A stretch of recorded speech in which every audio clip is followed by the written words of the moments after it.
The Supreme Court just releasing its decision to overturn Roe v. Wade, eliminating the constitutional right to abortion nationwide. This morning's 6-3 decision, the most consequential Supreme Court decision in decades. And in his majority opinion, Justice Samuel Alito wrote this: Roe was egregiously wrong from the start. Its reasoning was exceptionally weak, and the decision has had damaging consequences. The ruling transforms the landscape of women's reproductive health in America. From now on, unless Congress acts, abortion rights will be determined by each state. Already, nearly half the states have laws or plan to enact laws that ban abortion, and a number of other states have put measures in place to regulate or limit the procedure. And we have team coverage of this breaking news. Darla Miles is live in Washington Square, where there are protests, and we begin with Jim Dolan. He's live in our newsroom with the breaking details. Jim.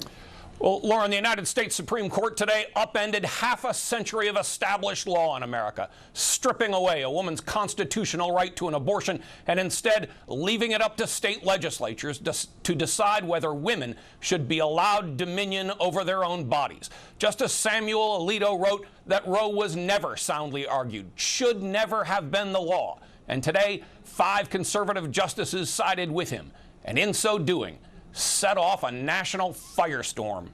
This decision must not stand! 50 years of established law were all swept away today as the United States Supreme Court rescinded women's constitutional right to an abortion and let the matter up to the individual states to decide. This is repulsive at every level. To think that the Supreme Court says there is absolutely no constitutional right to an abortion, something that we've had in our state since 1970, for our nation since 1973, Roe v. Wade. So this is turning back the tides of time of progress. The Supreme Court has achieved their dark, extreme goal of ripping away a woman's right to make their own reproductive health decisions.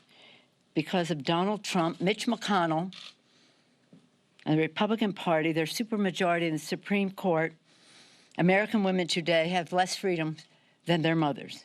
The court was ruling on a Mississippi law that sought to ban virtually all abortions in the state after 15 weeks of pregnancy. But the court took an even more expansive view, choosing to strike down the 1970s decision that provided a woman's right to an abortion. Roe, the court wrote, was egregiously wrong from the start. Its reasoning was exceptionally weak, and the decision has had damaging consequences. It's time, the court held, to heed the Constitution and return the issue of abortion to the people's elected representatives. This is a great opportunity for people to start having those conversations. What should the law be? And, where do we want to go? If you don't like the way something is going in the direction in your state, then people have a right certainly to stand up and work for something else.